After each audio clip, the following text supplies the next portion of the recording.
안녕하십니까. 코로나19 통합뉴스룸 5시 뉴스입니다.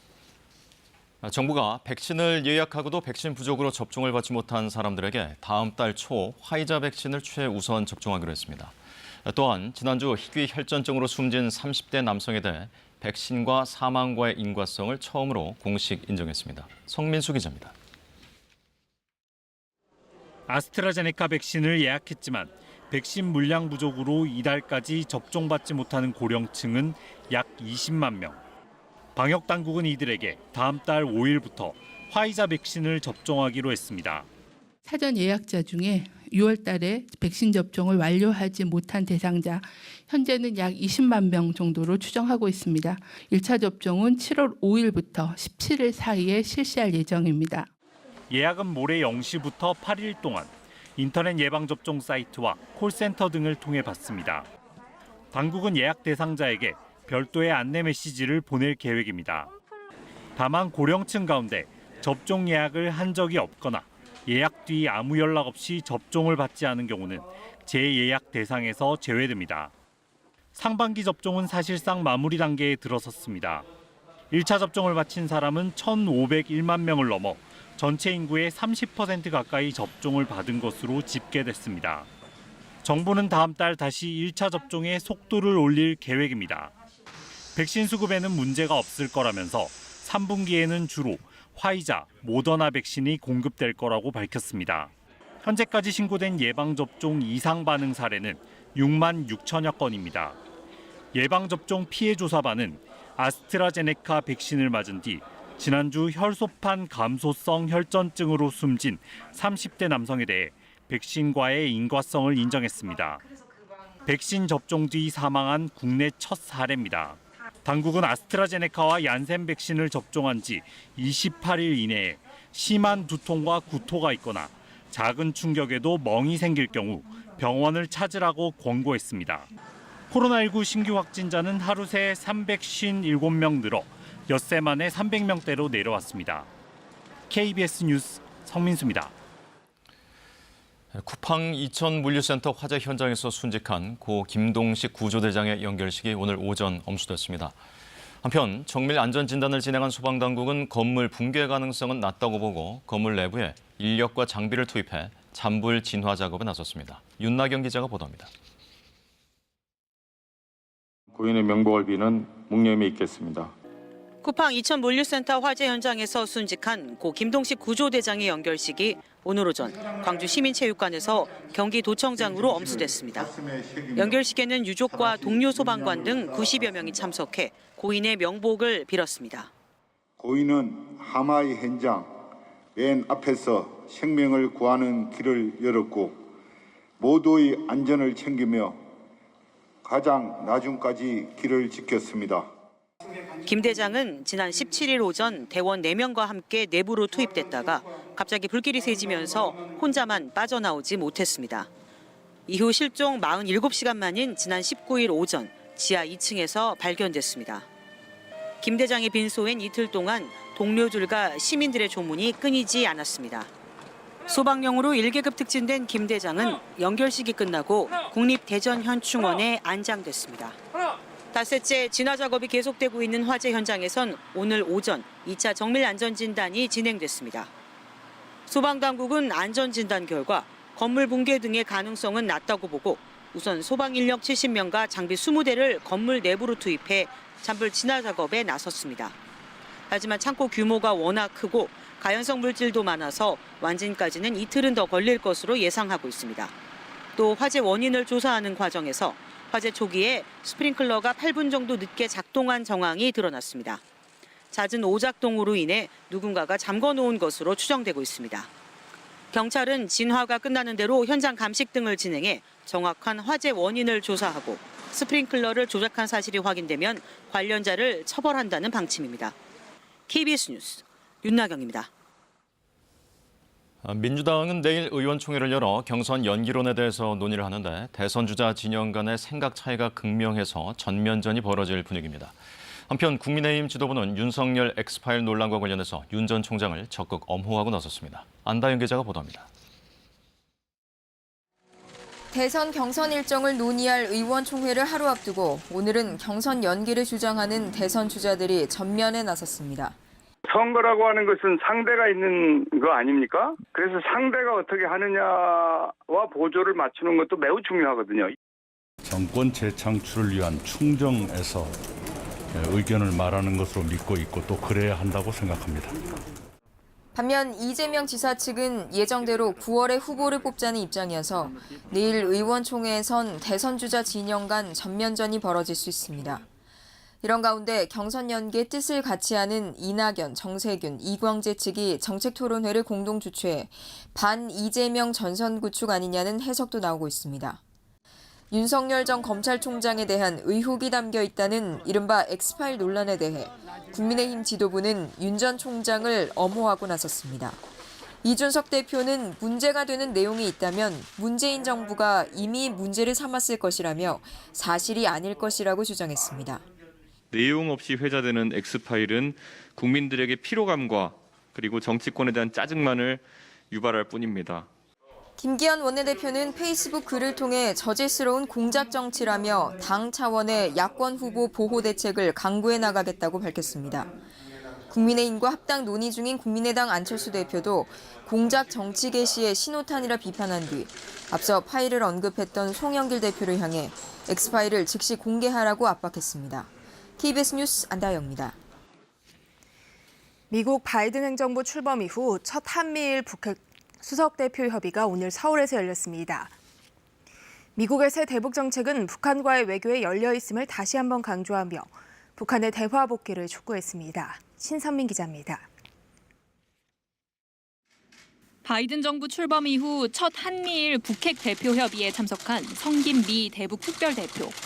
북한에 언제, 어디서든 조건 없이 만나자고 제안했습니다. We continue to hope that the DPRK will respond positively to our outreach and our offer to meet anywhere, anytime without preconditions. 미국 바이든 정부의 대북 정책은 북한과의 외교에 열려 있다는 점을 다시 강조했습니다. 최근 김정은 북한 국무위원장이 미국에 대해 대화와 대결 모두를 언급한 데 대한 반응도 내놨습니다.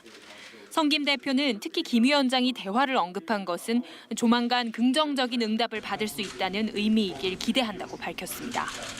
이와 함께 남북 간의 대화와 협력에 대한 지지 입장을 재확인했습니다. 성김 대표는 다만 유엔 대북 제재 이행을 강조하면서 유엔 회원국, 특히 안보리 이사국들이 북한이 국제사회에 가하는 위협에 대응해 제재를 이행할 것을 촉구했습니다. 노규덕 한반도 평화교섭본부장은 남북 관계와 북미 관계가 상호 이익이 되는 선순환 구조의 복원을 바란다며 대화 재개를 위한 역할을 하겠다고 밝혔습니다. 남북 간 또 북미 간의 기존 합의 등을 바탕으로 북한과의 대화와 관여를 어떻게 추진할지에 대해 중점 협의하였습니다. 한미일 북핵 대표들은 한반도 비핵화를 위해 3자 협력이 중요하다는 데 인식을 같이 하고 긴밀한 논의를 지속하기로 했습니다. KBS 뉴스 신선문입니다. 다음 달부터 적용되는 3분기 전기요금이 동결됐습니다. 연료비 조정 단가가 인상됐지만 코로나19 장기화와 높은 물가 상승률 등을 고려해 요금을 동결키로 했습니다. 김지숙 기자입니다. 다음 달부터 적용되는 3분기 전기요금이 동결됐습니다. 한전은 오늘 3분기 연료비 조정 단가를 2분기와 동일하게 적용하기로 했다고 발표했습니다. 한전이 올해부터 도입한 연료비 연동제를 적용하면 국제유가 변화에 따라 전기요금이 변동되는 게 원칙입니다. 3분기의 경우 1kW시당 3원이 올라야 하지만 정부가 유보 권한을 발동했습니다. 산업부는 국제유가 상승 등의 영향으로 연료비 조정 단가가 인상됐지만 코로나19 장기화와 높은 물가 상승률 등으로 어려운 국민 생활의 안정을 도모할 필요성을 고려했다고 설명했습니다. 소비자 물가지수가 9년여 만에 최고치를 기록한 상황에서 인플레이션 우려가 여전하다고 판단한 겁니다. 또 다음 달부터 전력 사용량이 적은 625만여 가구의 할인액이 줄어들어 사실상 전기요금 인상 효과가 발생한 점도 영향을 미쳤을 것으로 보입니다. 다만 정부는 연료비 상승 추세가 이어지면 4분기에는 전기요금 인상 방향으로 무게가 실릴 것을 시사했습니다. 산업부는 하반기에도 현재와 같은 높은 연료비 수준이 유지되거나 연료비 상승 추세가 지속될 경우 연료비 변동분이 조정 단가에 반영되도록 검토하겠다고 밝혔습니다. 정부가 인상 가능성을 열어놨지만 연료비 연동제가 무용지물이 됐다는 지적이 나옵니다. 또 연료비 상승에 따른 한전의 실적 부담도 한층 커질 전망입니다. KBS 뉴스 김지숙입니다. 광주 재개발구역의 철거 건물 붕괴 사고와 관련해 사고 직후 철거업체 한 곳이 경찰 수사를 앞두고 조직적으로 증거를 인멸한 정황이 포착됐습니다. 경찰은 해당 업체 직원 2명을 입건해 조사하고 있습니다. 김정대 기자입니다.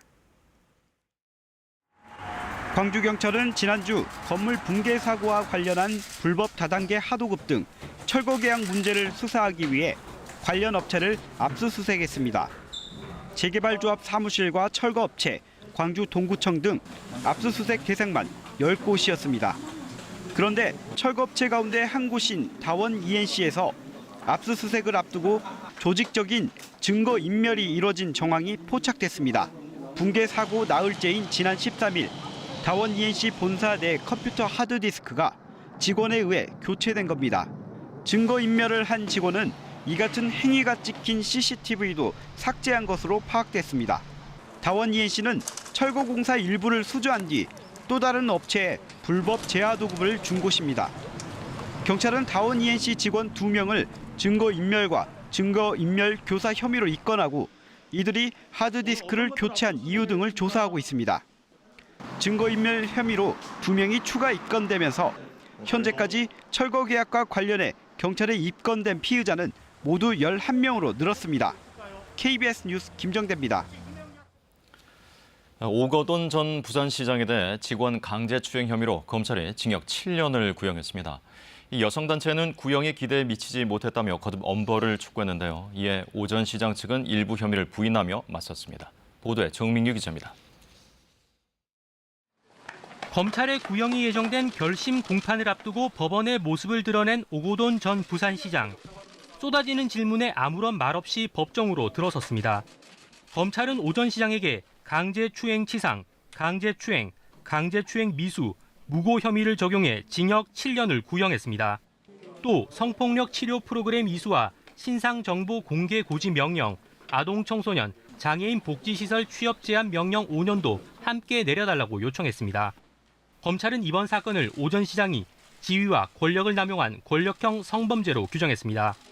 오 전 시장 측은 대부분 혐의는 인정하면서도 외상 후 스트레스 장애 등으로 피해자를 다치겠다는 강제추행 치상 혐의는 강하게 부인했습니다.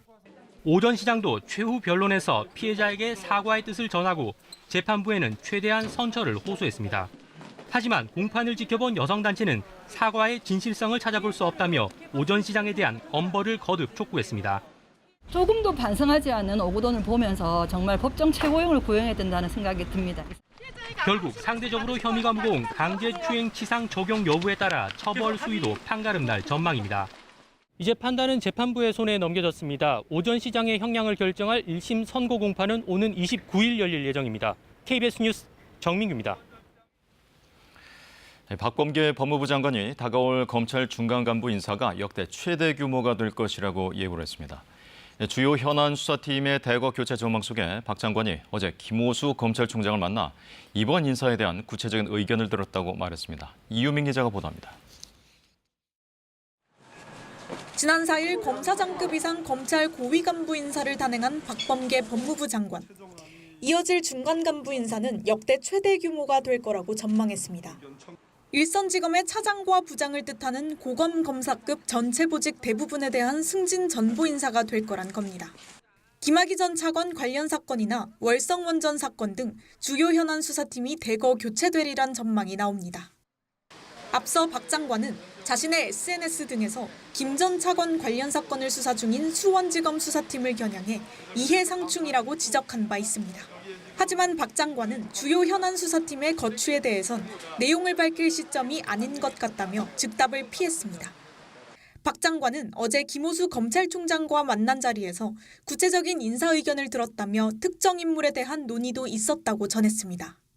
김 총장과 충분히 대화를 나눴다며 또 만날 필요는 없을 것 같다고 말했습니다. 법무부는 이번 주 검찰 인사위원회를 열고 이번 달 안에 중간 간부 인사를 발표할 계획입니다. 한편 박 장관은 지난주 입법 예고한 검찰 직제 개편안에 대해서는 다각도의 숙고 끝에 이상과 현실을 잘 조화시킨 안이라고 평가했습니다. 또 일선 검찰의 의견과 대검 부장회의 의견, 검찰총장의 의견까지 다 반영된 결과라고 덧붙였습니다. 검찰 직제 개편안은 다음 주 국무회의에서 확정될 걸로 보입니다. KBS 뉴스 이유민입니다. 쿠팡 물류센터 화재와 관련해 쿠팡 측의 대응을 비판하며 회원에서 탈퇴하는 움직임이 잇따르고 있습니다. 그동안 빠른 배송을 내세워서 규모를 키워왔던 쿠팡이 노동자들의 노동 환경 문제에 대해서는 안이하게 대처해왔다는 지적입니다. 정지주 기자가 보도합니다. 모두가 기적을 바랬습니다. 20년 넘게 화재와 구조 현장을 누볐습니다. 베테랑 소방관이었기에 돌아오기를 더 간절히 기다렸습니다. 하지만 끝내 기적은 일어나지 않았습니다. 가족과 동료 품으로 영원히 돌아오지 못했습니다. 그날 일단 초기 진압이 이뤄진 것으로 보였다죠. 경기도 광주소방서에서 지원 나온 김동식 대장을 비롯한 5명이 잔불 진화에 투입이 됐습니다. 너무 가깝게 가지 마시고 화재 진압하시면서 몸 조심하시라고 이렇게. 그랬더니 혹시 뭐라고 말씀하세요? 알았다고 하시고 고생했으니까 들어가서 쉬라고.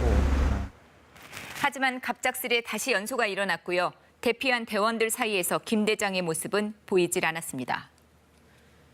선두로 진입했던 김 대장은 탈출 대열에서는 맨 마지막에 있었다죠. 결국 탈출하지 못했습니다.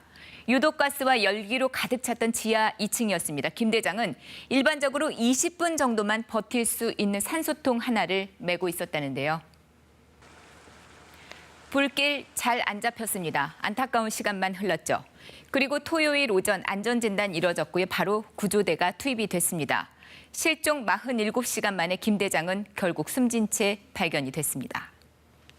발견된 위치는 그 입구에서 직선거리로, 보행거리 말고요. 직선거리로 50m 지점입니다. 1994년에 입문했습니다. 27년 경력의 베테랑 소방관입니다. 늘 현장에 도착하면 다른 대원들이 다치지 않도록 주변을 한 바퀴 먼저 돌아봤다죠. 보낼 자신이 없어요. 우리가 못 보내겠어요. 너무 갑자기 갈 친구가 아닌 것 같았어요. 소방관들은 불을 보거나 구조 현장 가면은 또 앞에 나서서 들어가고 진입하는 게 맞는 거니까 대장님이 그렇게 먼저 진입을 하시고 후배들을 다 이끌어 주신 거에 대해서는 당연한 일이었다고 저는 생각이 듭니다. 그리고 쿠팡 단기 사원도 빈소를 찾았습니다. 방명록에 적힌 이름인데요. 고마움 또 미안함을 담아서 정성껏 쓴 듯합니다.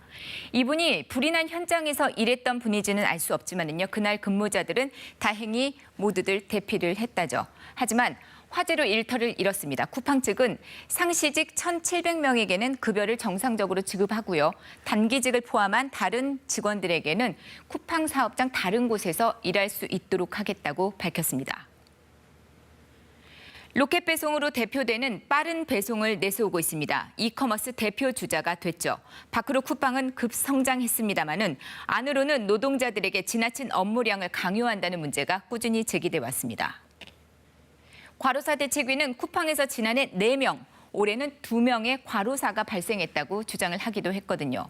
보안과 업무 방해를 이유로 물류센터 안에서 직원들은 휴대전화를 소지할 수도 없다고 하죠. 그래서 화재 직후에 신고가 이뤄지지 못했다는 주장도 나오고 있습니다.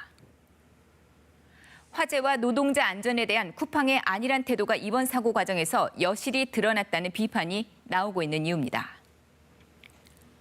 로켓 배송보다 생명이 중요하다. 이제 쿠팡을 안 씁니다. 소비자들의 릴레이 이탈로 이어지고 있습니다. 탈퇴했다는 인증 그리고 그 탈퇴 방법을 공유하는 글들이 이렇게 온라인상에 잇따랐고요. 관련 문구가 2만 회 이상 언급이 됐다죠.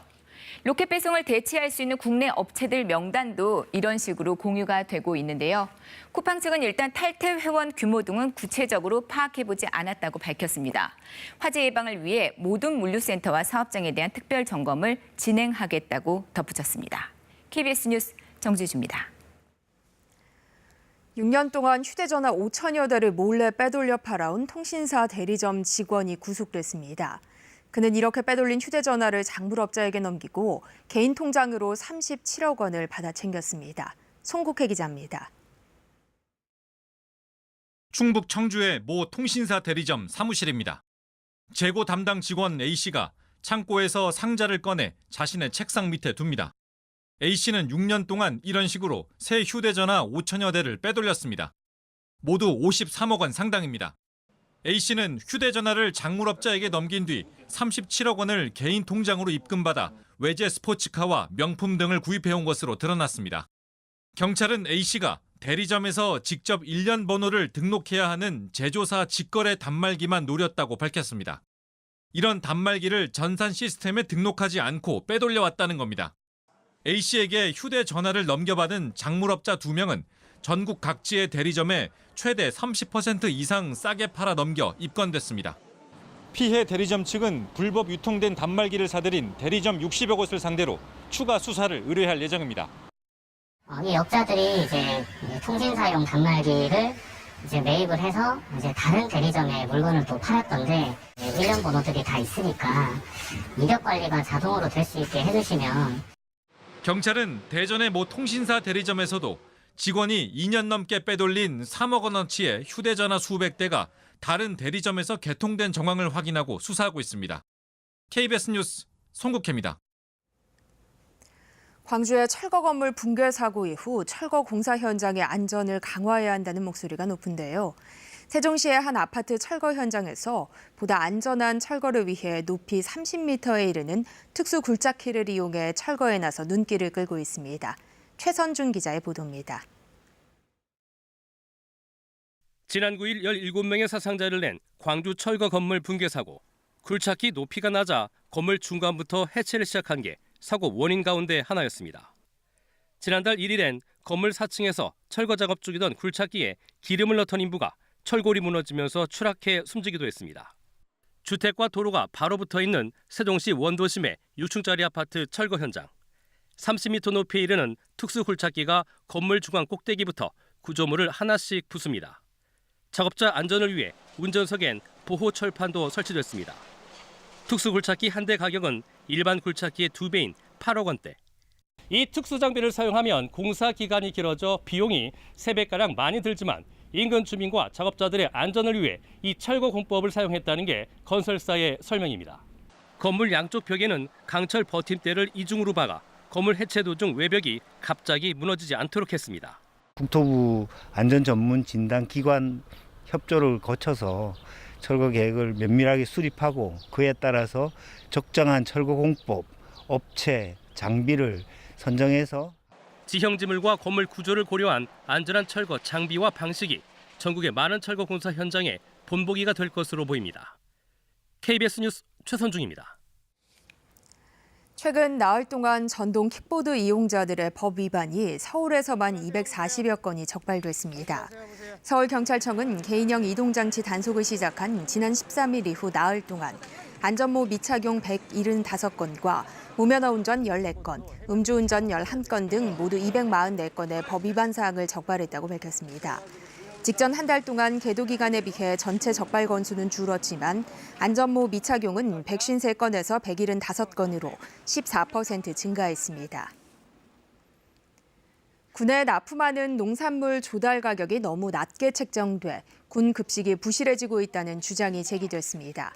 전국농민의 총연맹과 군인권센터 등은 인력 부족과 이상기후 등으로 농산물 생산 비용은 비싸지는데 조달청이 터무니없이 낮은 가격을 책정했다며 이같이 비판했습니다.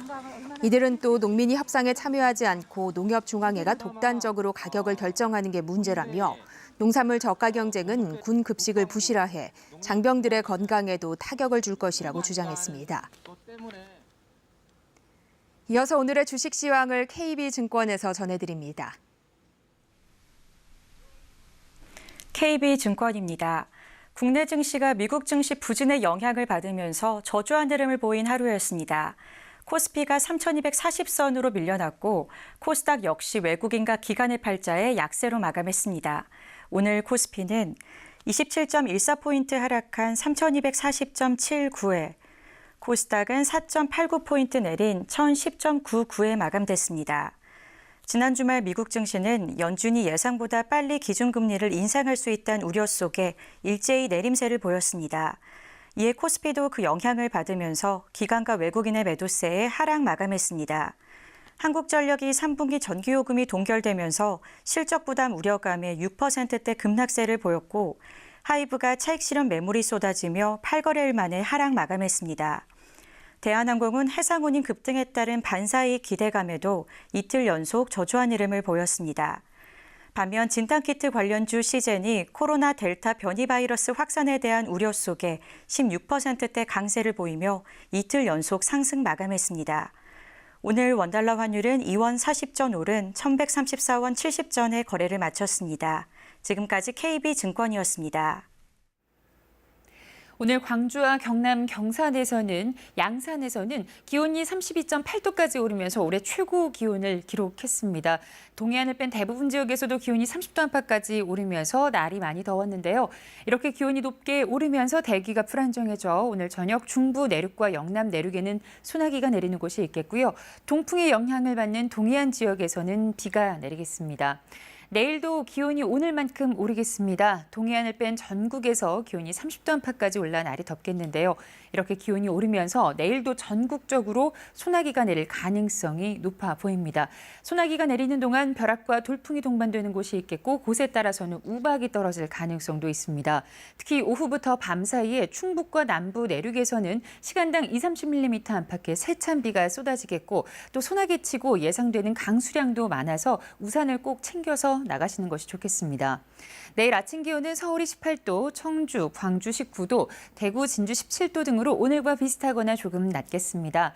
낮에는 전반적으로 기온이 오늘보다는 조금 낮겠지만 그래도 30도 안팎을 보이겠는데요. 서울이 27도, 청주 28도, 대구 27도, 광주 29도로 예상되는 가운데 동풍의 영향을 받는 동해안 지역, 강릉과 포항 21도 등으로 20도 선에서 선선한 날씨 예상됩니다. 바다의 물결은 동해 먼바다에서 최고 3m로 거세게 일겠고 특히 너울성 파도를 조심하셔야겠습니다. 모레도 전국적으로 구름 많은 날씨가 예상됩니다. 높은 기온에 대기가 불안정해져 한동안 소나기 예보가 나와 있습니다. 이 수요일에는 잠시 더위가 주춤하겠지만 이후에는 계속 30도 안팎을 유지하면서 여름 더위는 계속될 전망입니다. 날씨였습니다. 코로나19 통합 뉴스룸은 7시 뉴스에서 이어집니다. 시청해주신 여러분 고맙습니다.